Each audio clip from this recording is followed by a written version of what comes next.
Hi, good afternoon, everybody. My name is Kim Dorman. I'm the Community Engagement Coordinator for the Princeton Public Library and also the Associate Festival Director. I'm here for our final Q&A for the Princeton Environmental Film Festival 2020 with Susan Conlon, who's the Festival Director. I just want to take a moment to do some sort of housekeeping, welcome you to the space. As you can see, there's a chat that we're going to leave on for just a couple more minutes as we get started. So if you're having any troubles, you can type it in there and we'll try and find a solution for you. We also have an Ask a Question button at the bottom. So once the chat is closed, please feel free as we're in conversation to just ask any questions that you want. We'll take a look at what those are and then ask the filmmakers. I've lost my train of thought. Melissa and Josh, your questions. So we're very pleased to have Josh and Melissa, the film's co-directors, here with us today. We're also happy to have the opportunity to show The Invisible Hand with you as part of the PEFF and have this final discussion this afternoon of the festival. I'd like to share just a little bit about Joshua Pribanic, director, editor, producer, and writer. He was born in 1982. Susan has these notes. He's an American film director, editor, investigative reporter, and founder of the investigative news nonprofit Public Herald. He's best known for his award-winning documentary films on fracking, Triple Divide, and Triple Divide Redacted in 2017, and for his role as editor-in-chief and investigative journalist as the Public Herald. Melissa Troutman, director, editor, producer, and writer, is a journalist, writer, editor, and vocal artist. She began investigating shale gas extraction in 2010 as a newspaper reporter in her hometown of Cootersport, Pennsylvania, before co-founding the investigative news nonprofit Public Herald, where she served as executive director from 2011 to 2018. Melissa's award-winning works at Public Herald have had widespread coverage in environmental journalism, editorials, and major news media, including NPR Marketplace, Rolling Stone, The Washington Post, The New York Times, and Forbes. So without further ado, let me bring them up. Melissa and Josh. Thank you. Hi. Hello there. Thanks for that introduction. I was born in 1982. Everybody knows how old Josh is. But you don't know how old I am. I'm not. Thank you. Knows where I was born. I'm not telling my birth year. Well, 1958. Okay. So well, I think my first question age in the chat. Okay. So to get things started, away from age, and let's talk about the film. So it's really interesting because we have we've known about the rights of nature for movement. Lindsay, who's on our planning committee, has been talking about it for a while, and then around and around we heard about your film, and then we contacted you. So that was kind of our path to finding you. And then, so why don't you share with us your path to learning about the rights of nature movement, and what led you there, and what brought you to the citizens of Grant Township? Josh, you want me to go? Sure, go for it, Melissa. Okay. I know we had different connections with it. So. We do, yeah. We kind of have different paths anyway. So I came to the rights of nature the same way that the people in Grant Township did, and that's through trying to protect water. Mine was through journalism, and theirs was through being a part of that community and wanting to protect it. But I'd been covering fracking for some time, specifically the water contamination occurring as a result of oil and gas development in Pennsylvania, and was reporting for a long time, for years, on the regulatory failures to really make a difference, and the legislative failures, the failures on the part of legislators to improve the situation or to really protect water. And so I came upon the people of Grant Township who were trying to protect their water from the toxic fracking waste injection. but they had been introduced to an organization and a strategy that no one else I had talked to up until that point had, and that's through the community rights and rights of nature passage of local rights. And that was in, I think, 2014 was the first article I wrote on that. So, and then once I was introduced to that and learned about it through them, it was like a light bulb went off in my head. Like, oh, okay. So, that was my introduction to the regulatory hamster wheel, or the systemic, the fact that our legal system is built to not really protect, but to prevent democratic civic action. It prevents us from leading safer and more sustainable lives. And so anyway, that was how I came to it. What about you, Josh? Yeah, I don't know. I was in college, and I was struggling with the direction that the schools were taking people. I studied at Bowling Green State University, and I studied at Oberlin College. And Oberlin is a fantastic school when it comes to environmental science and what's happening with environmental activism. Except at the time there wasn't, and there still really isn't much of any rights of nature education at either schools. And I was trying to figure out, we were suffering from these crises in the food movement with GMO introductions, and just the devastation of synergistic pesticides. We were suffering from the climate crisis. We had capitalism running wild. We had all of these different wrong directions that were being taken, and it was like, what is going to be the thing that sets off a true environmental movement that can actually create environmental protection? Because in school you're taught, regulatory agencies, work within the system, appeal permits, and none of that stuff was working. I was in the real world watching things happen, and there was this fantasy that you're taught in college, and it just doesn't play out in the real world. So rights of nature became an idea that I fell into back in like 2006, 2007, and I drew up a business plan in Ohio to build a nonprofit around a rights of nature construct. And we built CSAs, community gardens, food forests, edible landscapes. We had our own publication that was hyper-localized. And it was all in the direction of creating kind of a local rights of nature economy right on Lake Erie's shoreline, ironically enough, 60 miles east of Toledo. And we never said rights of nature, okay? We would have been cast to the sea if we came into the city, meeting saying, well, we would like to pass rights of nature today alongside of our community gardens. So we kept all of that under the radar, and we moved forward with this stuff. We created our own certification in the area to try and trump the organic and other certifications, so that the place had its own unique market value. And that was all encompassed around rights of nature principles. And then Public Herald was really kind of going in that direction as well.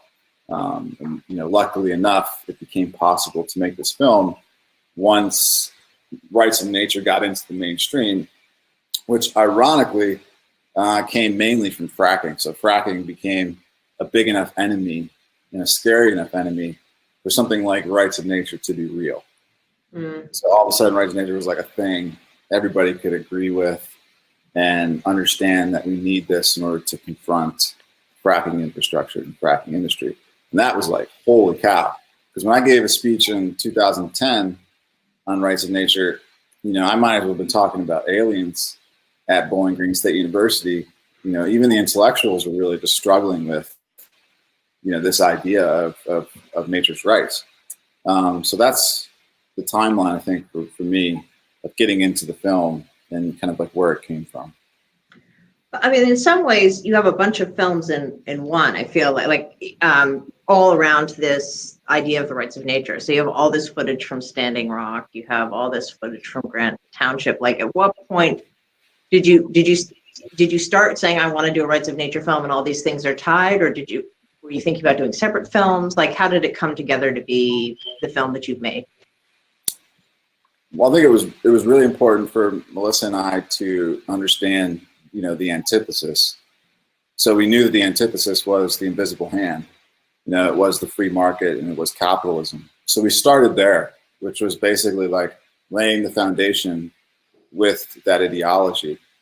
And from there, it was like, there's a natural change in the invisible hand definition that's happening, which is basically, and it's not really being taught in colleges this way either, but you don't have a human-controlled system any longer. You have systems where before you could profit as much as you wanted on a farm because you could just extract any amount of water and grow any amount of crops, and it was no big deal. And now the water's being depleted, and you can't get the water. So nature's starting to control the market incentive and the market capabilities. And that is not an invisible hand. That is a completely different system, which I believe is more of a rights of nature construct. It's also like the laws of nature, which have always actually been in control. We just haven't felt it as much as we do now with climate change. For me, I think climate change was sort of the wake up call. I think fracking was at a local level. It became, once people went through the regulatory process of trying to keep a harmful industrial activity out of their community, and because of fracking exploded all over the country at the same time or in the same decade, then there was, a lot of people going through that process at the same time, coming to the realization that, this system is fixed, and it is fixed against us, and this is a systemic problem. And that took them to community rights and the rights of nature, because those movements get to the fundamental flaw or the fundamental problem. It's not really addressing fracking per se, right? Mm-hmm. But climate change, and so if you have fracking in your backyard, that's your introduction point. Globally, climate change is affecting everybody's consciousness, their mental health, their the ideas and plans that they have for their children and their grandchildren's futures. So I think, it's also on that level another introduction point where people are they're really awakening to the reality that nature is in control here and always has been. And there's a limit, right? There are limits inside of which we need to operate, and we haven't been.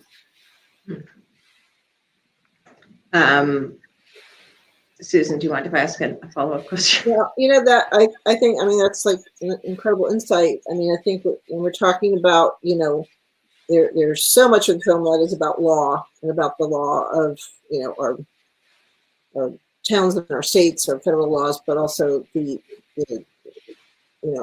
how corporations operate. And I think that's an excellent point, Melissa, to talk about. Well, all right, well, we're talking about your laws and how that's been constructed, but nature does have its own laws, and to think that you can operate outside of that, or that those things can be kept apart, that's ridiculous. So just looking at it from that point of view, I think we can see that this, makes so much more sense. I liked in the film, to go back to like the earlier part of the film, when you were at some of the hearings with people, because we're seeing that awakening of people to realize that they're going from, these things happening in their town to feeling like they're happening to them, to feeling like they can have a part in, maybe have a part in where this goes. I think that kind of awakening realization was really powerful in the film. And I thought that, I think there was one point, it was one of the,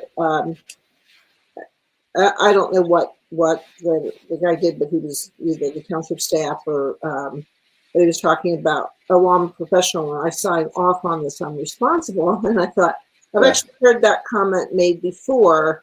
Now what does that mean, responsible? That like, oh, well, you're liable, or you can lose your job or your license, or you could be sued.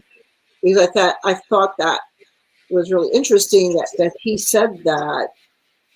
And at the same time, we know later in the film that, who's being sued here, so that kind of like using those laws against each other, I thought was really interesting, and how, where that led in the process. But I'm sorry, I'm rambling, so I'll stop and let you guys respond. Sure. What do you think, Melissa? I mean, so Melissa and I probably have more experience than I'd say any other newsroom in the country when it comes to dealing with the laws at the state agencies when it's dealing with environmental regulation. So we've spent, I don't know how many thousands of hours at these hearings, and inside of state agency offices, scanning records and communicating with state agencies, and they do operate entirely outside the laws of nature. Specifically, it's not even a balance beam that's represented in any way, shape, and form inside of their agency. And anytime it even gets close to coming in, either the agency or the industry creates a wall for it to keep it entirely out of the room.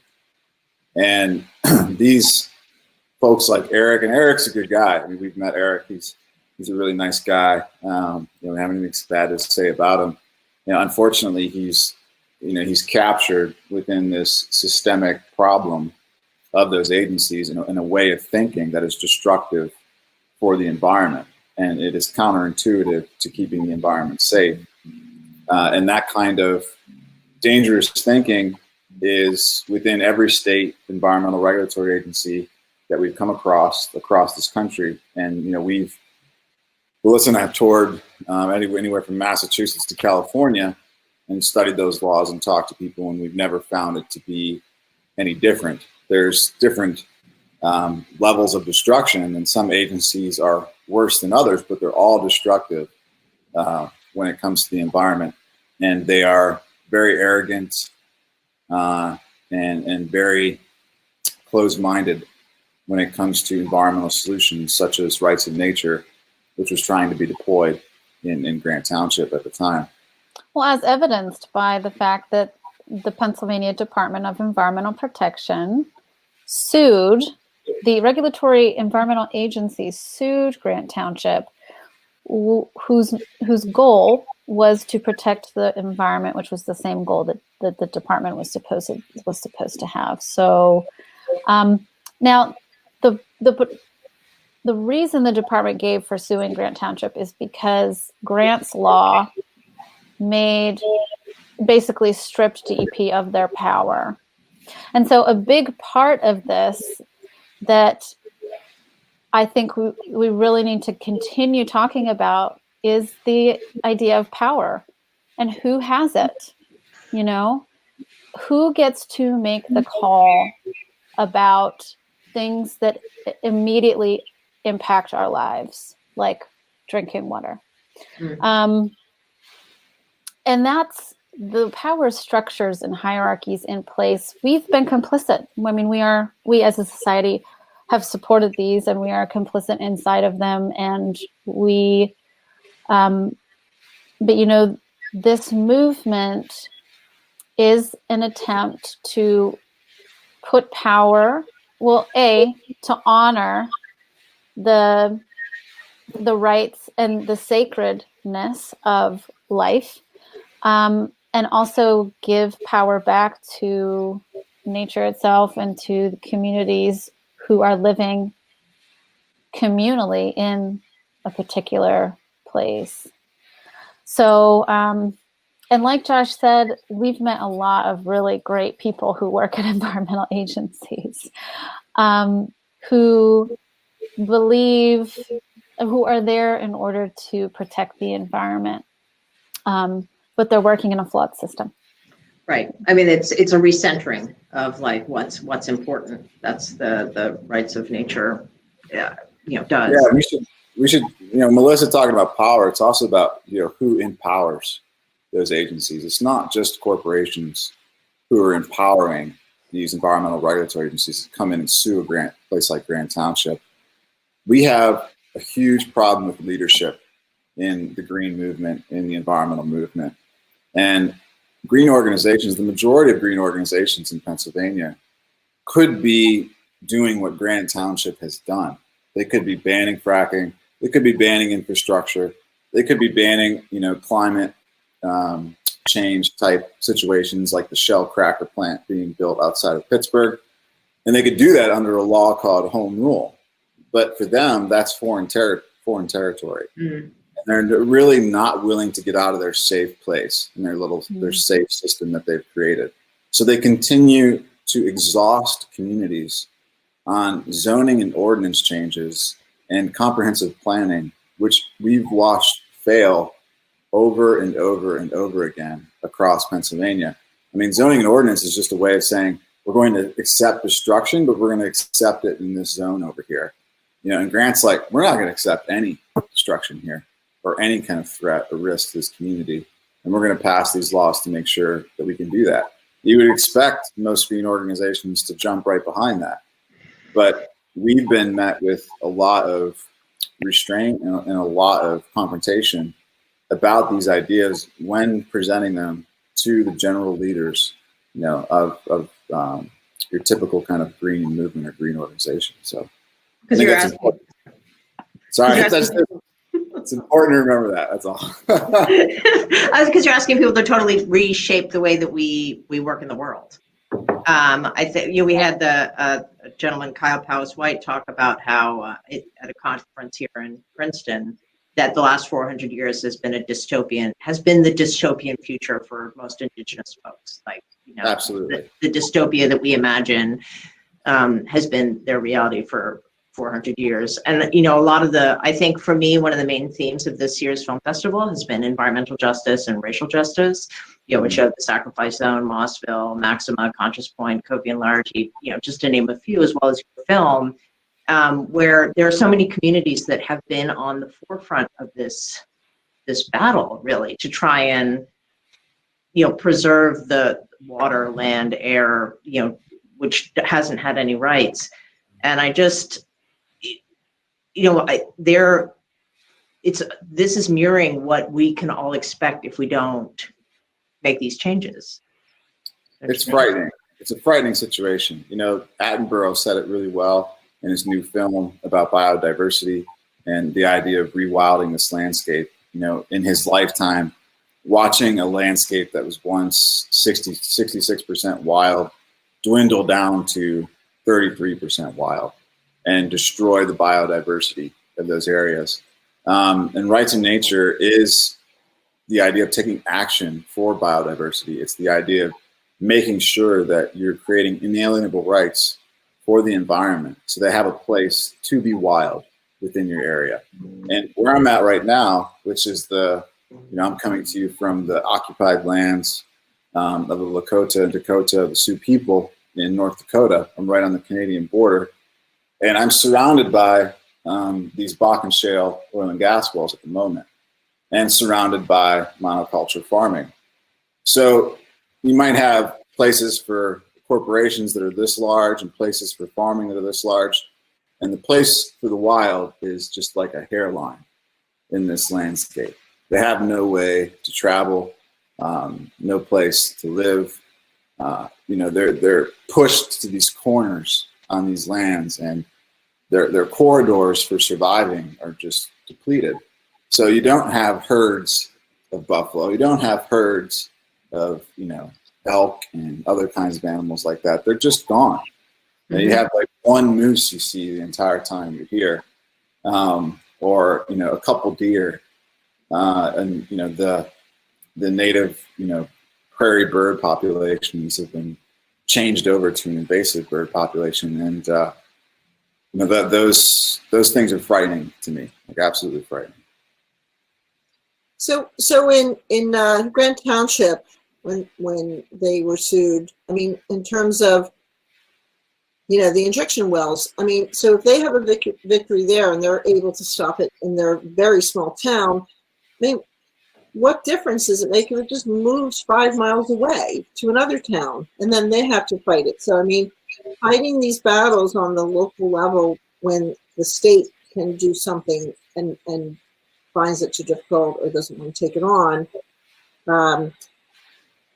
that's a little bit hard to understand. But I'd love to hear more too about the situation with Thomas Lindsay and the two different organizations, and that, if what you can shed on the fact that he wanted to dissolve the let me see if I the not his organization, new organization he started is the CDEF, which is the Center for Democratic and Environmental Rights, but this CELDEF, how is it pronounced? CELDEF?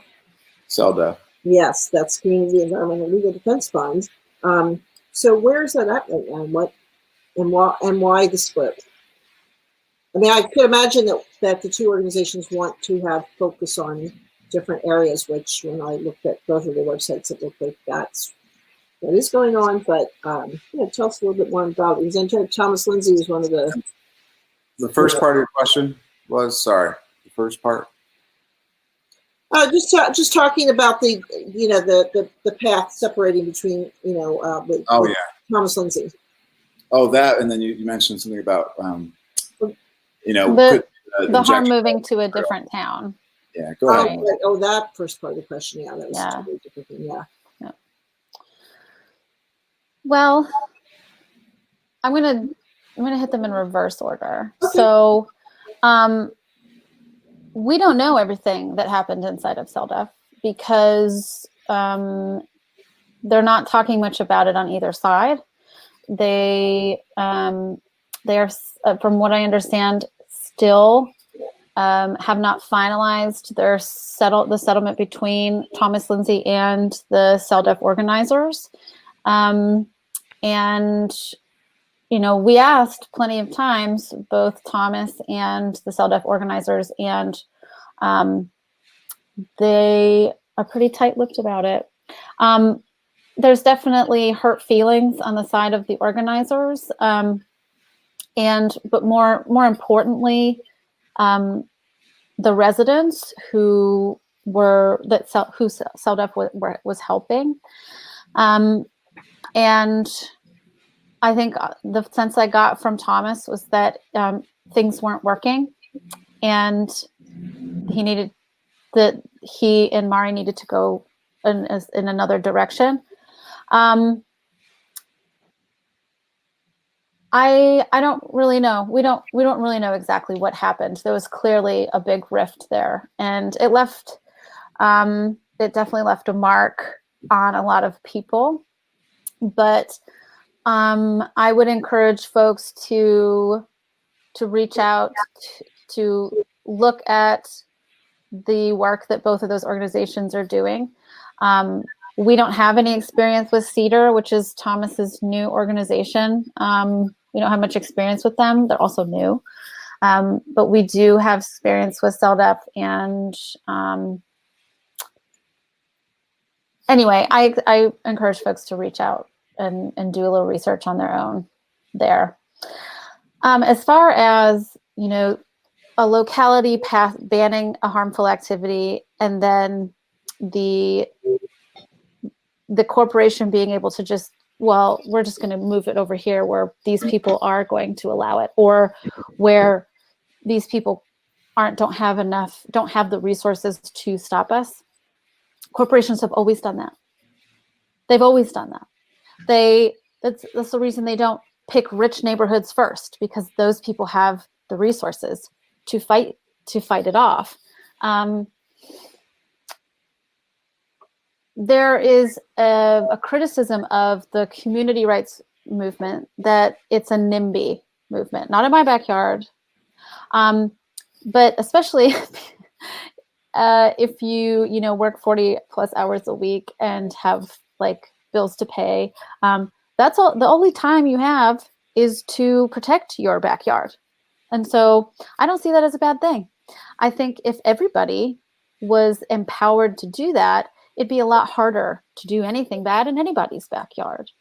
But it is very important that we remember that this is a systemic problem. This isn't just a problem in our own backyard. This is a systemic problem. And that when we do ban an activity, it does push it out. And so if we are successful in banning it, that we continue the work to address the systemic problem when we have the time and the resources and the space to offer help outside of our community. And there's something happening in Pennsylvania that is not in the film, and that is that there is a state constitutional amendment that has been introduced by a representative in the eastern part of the state, Danielle Otten. I think I have her name right. She has introduced a bill to amend the Constitution of the Commonwealth of Pennsylvania to grant everyone community rights and to establish the rights of nature, to basically do what Grant Township did statewide. And that is something that is currently happening in Pennsylvania, and that the leveling up of the movement is something that I know CELDF is working on. So. I have a question for you. We have 8 audience questions. I also wanted to say that we had put in the call to action, I remember too, for how you can learn more about Public Herald, the work that they do. It's like a little green button underneath. One of the things that I was thinking about as you were talking about, in North Dakota, the narrow band of where wildlife can be. I mean, like part of the problem, I think, is that we're thinking of these things as separate, like wildlife and us, when actually it's all one thing. We're in relationship with each other. And as a point that you keep making, like it's all connected. And also, like, I think that we have to think about changing our behavior because we all hold a piece of the harm. That's like another film, but part of the theme from the festival is that, part of the reason that we have overburdened communities is because we have overconsumption in others, and we're just allowing people in different places that are out of sight, out of mind to carry the burden of our overconsumption. It seems most of the movements against overconsumption are sort of piecemeal. Like, what are your thoughts on that? And I'll get to the audience questions. Sorry. I was just saying, like, it seems like some of the, like often it's like, well, this is a bad organization or that's a bad thing, rather than saying like, we have to not get so much stuff, or, if there's stuff that we might have to give up if we want to solve these problems. Yeah, I think that, the idea of the personal responsibility has to be a part of the movement. I mean, you can't have these hypocrisies in your daily life and stand for rights of nature, or stand for climate action, or stand for clean water, or against plastics. We have to spend an extra month of distributing the film just to make sure that we have it printed on something that's not plastic. So we have to make these structural changes in our lives 100%. The issue that was talked about earlier, which was just the idea of drilling a well 5 miles away, that has a lot to do, again, with the language that we're allowing to exist. We're allowing the idea that there's New Yorkers who ban fracking and Pennsylvanians who have fracking, rather than there's the Genesee watershed and 20% of it has fracking and the rest of it doesn't. Or there's the other watershed that runs into New York, which comes out of Pennsylvania into New York. New York has accomplished nothing in those terms because they're still allowing those watersheds to start in Pennsylvania and spread into New York. And Pennsylvania is a place where pollution from fracking is existing. So those threats are still able to get into those waters and go into New York. And that was one of the foundations for how the Seneca Nation people stopped that waste treatment plant in Pennsylvania, which was flowing into its New York borders. It wasn't about New York versus Pennsylvania. It was about whether or not they're going to pollute the Ohio, and if radioactive material was going to go into the Ohio, which the Seneca people thought could not happen. They thought that this was something that they would not allow to happen, and they did, of course, use their treaties. I saw a question about that. as a way to reinstate their power. But the way that that stopped was because of people coming together and putting the pressure on the state, putting the pressure on Terry Pagula, the owner of the Buffalo Bills, who tried to sue us for that. And the next thing you know, Terry's getting calls from journalists all across the country saying, hey, we want to do a cover story about this wastewater treatment plant. How do you feel about that? And Terry's like, hey, I want to be in the spotlight. And the next thing you know, the whole thing's done. So it has a lot to do with bringing everybody together to raise enough of a voice and to be loud enough, and with some sense, with a very specific focus, to stop these projects. And it cannot be these human constructs of demarcated borders. The idea of New York and Pennsylvania, or Ohio and Pennsylvania, and it has to change to biological boundaries, to these watersheds and these rivers and these ranges. And that has to be the way we speak about that stuff. And I think that the film does a good job on highlighting places that do that. You don't hear people talk normally at public events the way you heard them talk in the film. I think that's really important to hear and remember to say when you go to a place, to have a land recognition. Whose land are you occupying? What watershed are you on? Speak on those terms is really important. I want to say something really quickly about the hypocrisy thing. I think we need to be careful. There's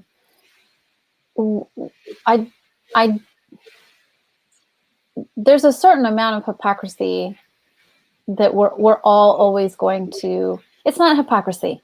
We're living our lives in the system that we have, and there's a certain amount of that's always going to exist until we have something else. And so, though we all need to become aware of the weight or the power of taking responsibility for the choices that we make and the lives that we live. That's a lot easier for people of privilege, right? And also, I don't want to discourage people from taking any action because they have to drive a car to a meeting. So I just want people to know that it's perfectly enough that you do what you can with what you have where you are. And if you feel like you can't do anything because you're a single mom with a few kids and you don't live in a community where you have a support network, don't feel bad. It's like, we don't, a lot of people don't have the community that Josh was talking about, that it takes, whether it's, political boundaries or watershed boundaries. We don't have the community to support real organizing and to support self-sufficiency and self-reliance, so that we can choose not to purchase certain goods. So I just want to be careful when we talk about that doing what you can with what you have is definitely enough. So. The real enemy there is the corporation. I mean, they're the one who created that system, and they've created this problem. And it is not your fault, right? If you end up falling into that trap. And you shouldn't, focus on yourself. You should focus on the corporation that's creating that problem. Yeah, we have responsibility, but we are not responsible for creating this problem, right? Totally. So I'm going to jump in here, and I'm going to bring some of the questions that have been asked in our F question. So let's go to, let's see here. Okay, here's a question from Lindsay. Can you discuss your decision to highlight the Native American prophecy in the film? When was the prophecy that was being narrated written? And I just would like to add to that, if you want to talk a little bit about the dual narration in the film. Yeah. You want to hit it, Melissa? Well, the prophecy came from Dago Winodas. He, in our conversations with him and others about nature, not even rights of nature specifically, but about nature. The story of the peacemaker came up a lot. And as we were organizing to fight the fracking wastewater facility in Countersport, that conflict created another opportunity to talk about the history of the Haudenosaunee Confederacy. And by building a relationship with the Seneca Nation and the Seneca people, and learning about the story of the peacemaker who brought the formerly warring different tribes of the Confederacy together. And, one of the things that Dega shared with us was what the peacemaker shared with them, which was in order to keep things in balance. So when we asked Dega, okay, well, how do we live in balance? And so he naturally talked about the peacemaker teaching them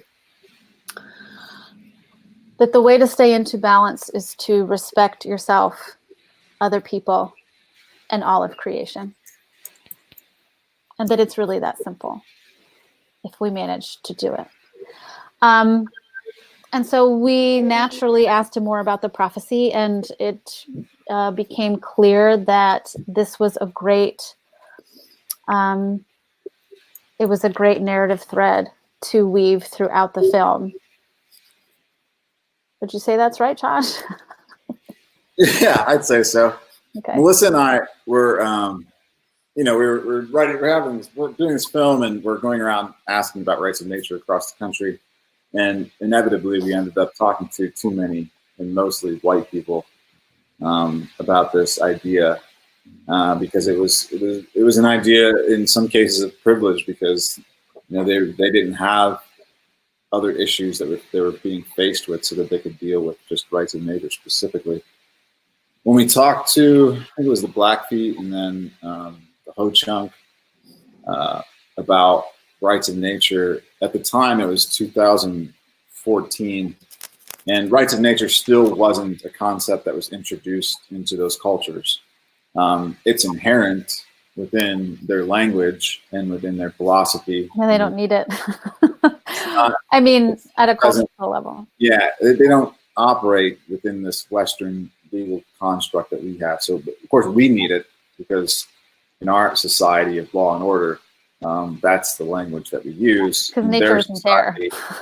Yeah, rights of nature is part of their sacred life. So, many of the things they speak about in terms of it being sacred seem to be equated to rights of nature. So we struggled getting that language from the indigenous community on camera in the film, specifically about rights of nature. And then it became clear, it was like, you just need to translate, their prophecy, which is sort of embedded around this rights of nature future. We just need to create and put that into the film, and then kind of like let it be, and trying not to create a talking head for it, if that makes any sense. Just give it a voice, because it doesn't really have any. We don't get to hear these things very much. And for me, hearing it and representing it in the film was not only like powerful, but kind of healing to listen to and think about. I think it's really important to hear more of that, and I hope more films start to do that. Yeah, there are actually many nations who have rights of nature. The Ponca Nation, the Ho-Chunk, and there are others across in the United States and across the world. The Seneca are our neighbors, and we forged a relationship with them. So, as a really ragtag production team with a very limited budget, we would have loved to go and speak with the Ponca Nation and the Ho-Chunk in person for the film, but we talked to our neighbors, and it was good. Mm. Pam Wakefield asks, Melissa and Joshua, do you think your presence recording the process made for a more favorable outcome? I think, does it have to do with our experience? Is that what they're asking? Well, I think that you were filming. Oh, we try. Yeah, we try not to say anything. Usually, Melissa and I are usually quiet at these things. They certainly know when we're there. You know, Public Herald doesn't have a reputation of being a softball journalist organization. We've kickstarted a criminal investigation into the fracking industry and into the state regulatory agency with the evidence that we've produced from our reporting. We've helped communities initiate bans on the industry. We've done quite a bit with the limited group of talented people that we have available to us. The only time I remember, Melissa, when we really had to insert ourselves was the Defend Ohio fight. Because the Defend Ohio fight in Potter County and Triple Divide, there was no discussion about radioactivity from the community and from the groups and from everybody else. So I remember Melissa, I think she was feeling ill or something, and I had to go to that public meeting that night, and we didn't put it in the film. But I got up and made a 5-6 minute statement saying, I'm appalled at your local water dogs who got behind this wastewater treatment plant because they got a $25,000 donation and what they just came up here and said. And I would like to tell you all about how radioactive this material is and how you're going to be dealing with a radioactive hot site for the rest of your life in this community and threatening this water with radioactive material, and it will be there for 1,600 years. And inevitably, this is going to happen. So I cited examples of where it happened across the state. We cited exactly how much radioactivity is in the water based on the permit.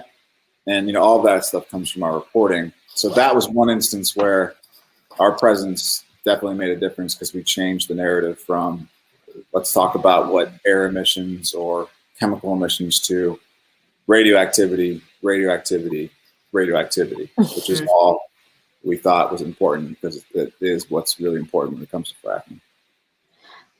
And because we were using words like toxic and radioactive elements and publishing about it and talking and speaking publicly about it, we were sent cease and desist letters from the company who wanted to who was behind the fracking wastewater facility, which was going to discharge treated waste to the Allegheny River or Ohio. And so that pulled us in even more because they sent cease and desist letters and saying that we needed to stop calling their waste toxic and radioactive. And radioactive. So that was just an attempt to shut us up. Obviously, did not work, and then we had to dig in a little more and write a letter back and cite all of the other sources and academic studies, including Yale University and Johns Hopkins, that use those same words to describe their waste. This industry. Are you going to send Yale University a cease and desist letter too? No, I don't think so. I feel really bad as a news organization that we have waited to deal with this radioactive issue at length up until 2017 and 18. We started it with Triple Divide. It's in the film. We talk about burying radioactive waste and radioactivity in water, but we didn't go into what that meant nationally and internationally for the tonnage of waste that's coming out of this industry. We started to do that in 2018, and that, now all of a sudden it's acceptable for somebody like The Guardian to publish, an article that says study finds radioactivity increases anywhere downwind of a fracking site. So you can expect to have some radioactive increase in your life. Up to 12 miles. Yeah. Up to 12 miles downwind from the fracking site. That just came out, yeah. Industry has not had to deal with those headlines for the last 12 years, and that is all changing in the last 2 years, thank goodness, because it's a major problem. So back to the person's question, does our presence make a difference? As journalists, our presence make a difference if we get up and we balance the narrative for the truth. If we get up there and we speak truthfully about what's actually happening in this story. And we do that because the community has been robbed of that truth, you know, and we don't want, I mean, we're not trying to publish stories about, you know, what the industry's narrative is, or the state's regulatory agency's narrative is, and how the community's repeating that and fighting that. We want to make sure that the public is informed with what the actual narrative is. And that science. Yeah, and that elephant in the room sometimes has to come from investigative journalists or journalists in general, and they should stand up and speak and set the record straight for what the real issue is if it's not being represented. So.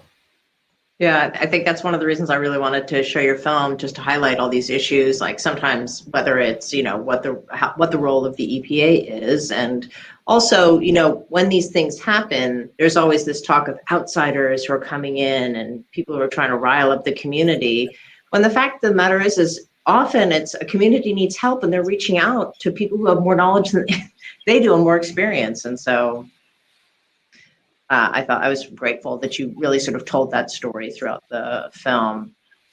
Susan, do you want to choose the next question? We have a lot that have. Yeah, we have a lot of questions, which is wonderful. So. But we should probably just choose 1 to 2 more. Otherwise, poor Josh and Melissa are going to never talk to us again. We're good. Here's a question from Sally. Pennsylvania has a green amendment that was recently upheld in regard to fracking. Is that what you mentioned? Then she's mentioned folks in New Jersey are looking to do the same. From what I understand of the Green Amendment, that is an amendment, it's an environmental rights amendment, which is environmental rights for humans.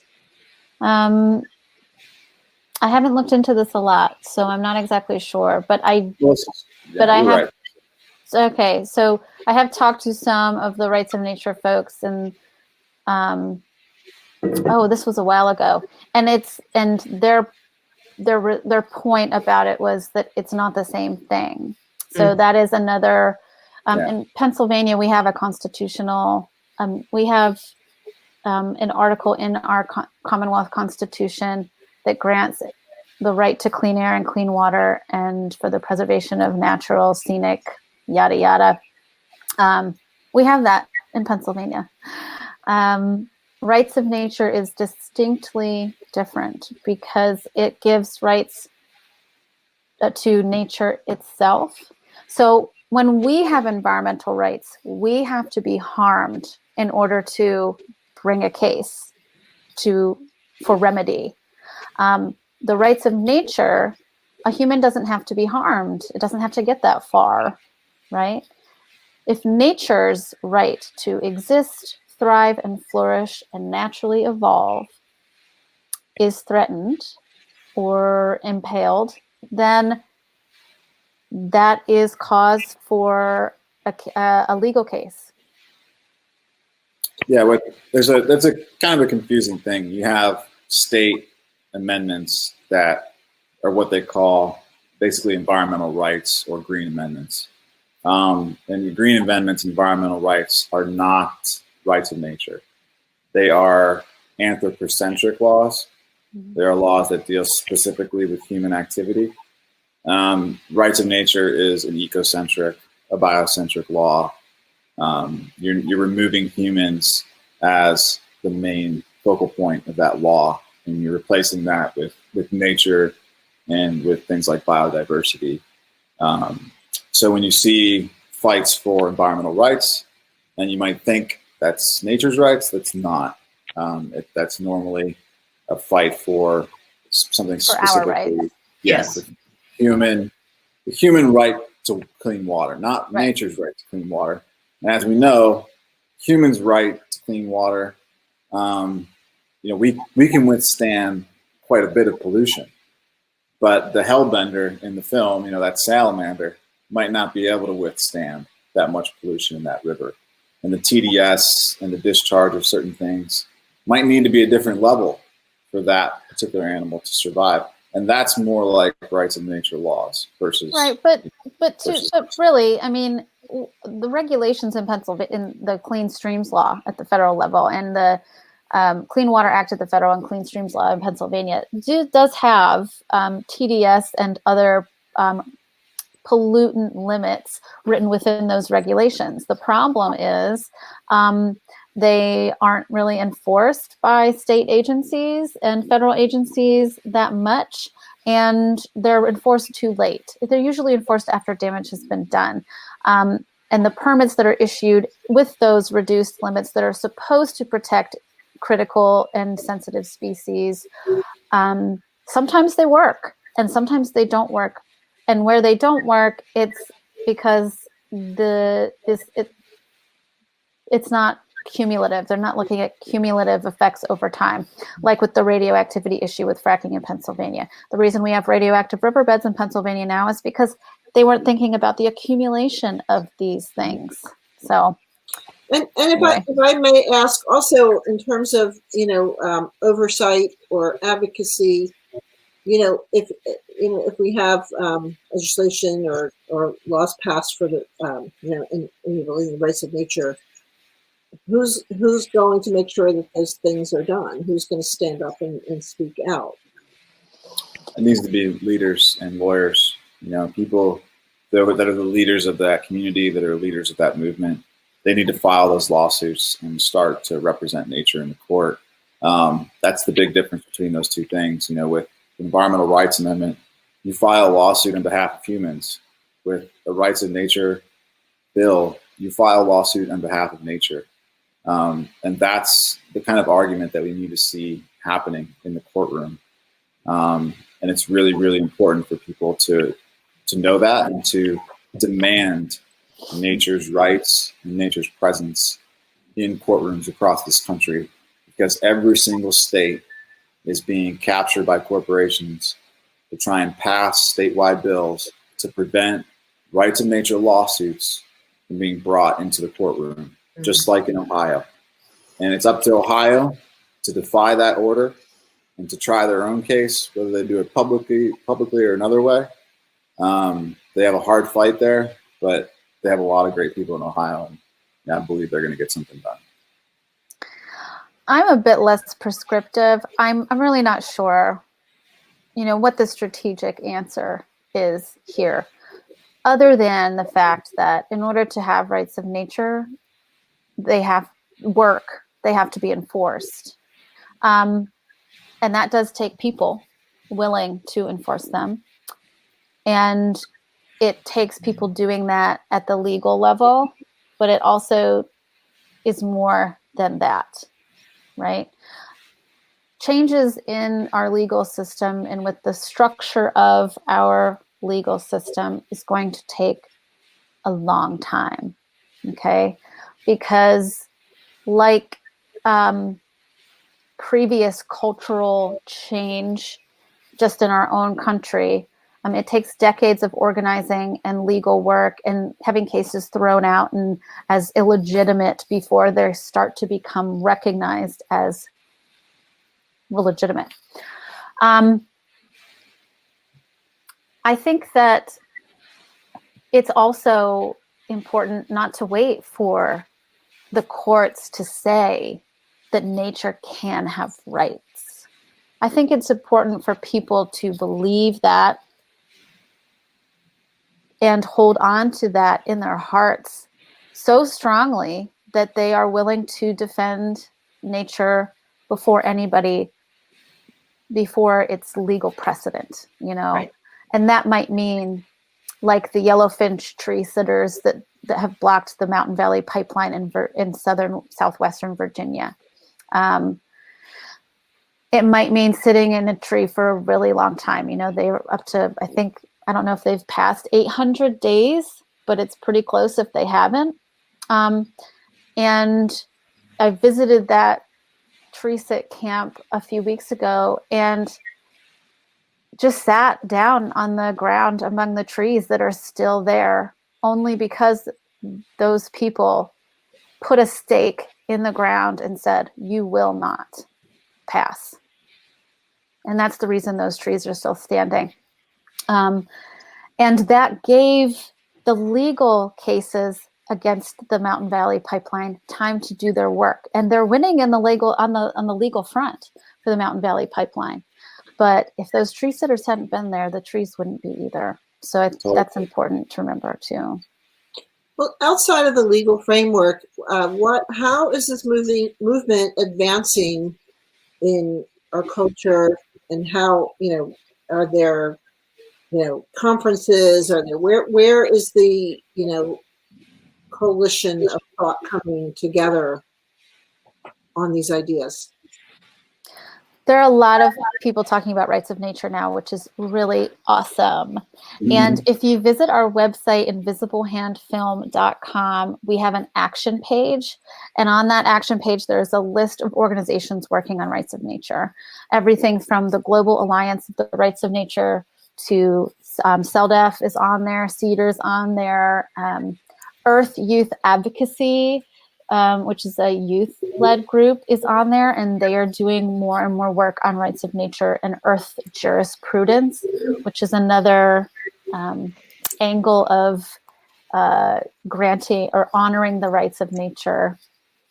It's called earth jurisprudence. So check out all those resources. Look at their events page, subscribe to their news feeds, and just plug in, because there's a lot of places too. And magically, as you were talking about that, Melissa, it popped up in our chat. Oh, you're right there. So yeah, so we did do some research for this for the Public Herald. So we've on the website, we just updated it recently.